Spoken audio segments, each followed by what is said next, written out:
حضرت علی رضی اللہ عنہ کے گھر میں سب نے روزہ رکھا۔ حضرت فاطمہ رضی اللہ عنہ کے 2 چھوٹے بچے، انہوں نے بھی روزہ رکھا۔ مغرب کا وقت ہونے والا ہے اور سب کے سامنے مصلی بچھائے رو رو کر دعا مانگتے ہیں۔ حضرت فاطمہ رضی اللہ عنہ دعا ختم کر کے گھر میں آگ جلاتی ہیں اور 4 روٹی بناتی ہیں۔ اس سے زیادہ اناج گھر میں نہیں ہے۔ پہلی روٹی اپنی شوہر علی رضی اللہ عنہ کے سامنے رکھ دی، دوسری روٹی اپنے بڑے بیٹے حسن رضی اللہ عنہ کے سامنے، اور تیسری روٹی اپنے چھوٹے بیٹے حسین رضی اللہ عنہ کے سامنے، اور چوتھی روٹی اپنے سامنے رکھ لی۔ مسجد نبوی میں اذان ہونے لگی۔ سب نے روٹی سے روزہ کھولا، مگر دوستو وہ فاطمہ رضی اللہ عنہ تھی جنہوں نے آدھی روٹی کھائی اور آدھی روٹی دوپٹے سے باندھنے لگی۔ یہ معاملہ حضرت علی تعالیٰ نے دیکھا اور کہا، اے فاطمہ رضی اللہ عنہ، تجھے بھوک نہیں لگی؟ ایک ہی تو روٹی ہے، اس میں سے بھی آدھی روٹی دوپٹے میں باندھ رہی ہو۔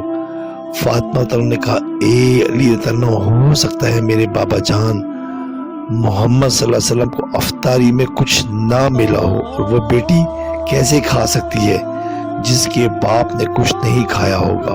فاطمہ رضی اللہ عنہ دوپٹے میں روٹی باندھ کر چل پڑی۔ ادھر ہمارے محمد صلی اللہ علیہ وسلم مغرب کی نماز پڑھ کر آ رہے تھے۔ حضرت فاطمہ تعالیٰ کو دروازے پر کھڑا دیکھ کر حضور صلی اللہ علیہ وسلم فرماتے ہیں، اے فاطمہ تم دروازے پر کیسے؟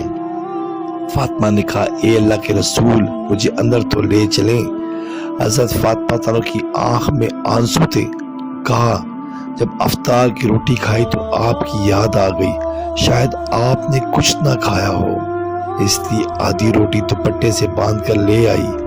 روٹی دے کر حضور صلی اللہ علیہ وسلم کی آنکھوں میں آنسو آ گئے اور کہا، اے فاطمہ اچھا کیا جو روٹی لے آئی، ورنہ چوتھی رات بھی تیرے بابا کی اسی حالت میں نکل جاتی جان۔ دونوں ایک دوسرے کو دیکھ کر رونے لگے۔ اللہ کے رسول نے روٹی مانگی۔ فاطمہ نے کہا، بابا جانی آج اپنے ہاتھوں سے روٹی کھلاؤں گی۔ پھر اپنے ہاتھ سے کھلانے لگی۔ روٹی ختم ہو گئی اور حضرت فاطمہ تعالیٰ رونے لگی۔ حضور صلی اللہ علیہ وسلم نے دیکھا اور کہا، فاطمہ اب کیوں روتی ہو؟ کہا، ابا جان کل کیا ہوگا؟ کل کون کھلانے آئے گا؟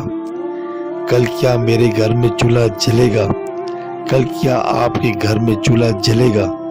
نبی صلی اللہ علیہ وسلم نے اپنا پیارا ہاتھ فاطمہ کے سر پر رکھا اور کہا، اے فاطمہ تعالیٰ تو بھی صبر کر لے اور میں بھی صبر کرتا ہوں۔ ہمارے صبر سے اللہ امت کے گناہ گاروں کو گناہ معاف کرے گا۔ یہ ہوتی ہے محبت جو نبی کو ہم سے تھی اور امت سے تھی۔ یہ گناہگار امتی ہم ہی ہیں جن کے لیے ہمارے نبی صلی اللہ علیہ وسلم بھوکے رہے، نبی کی بیٹی بھوکی رہی، اور ہم لوگ کیا کر رہے ہیں ان کے سامنے کل قیامت کے دن میں اور آپ سب لوگ کیا جواب دیں گے؟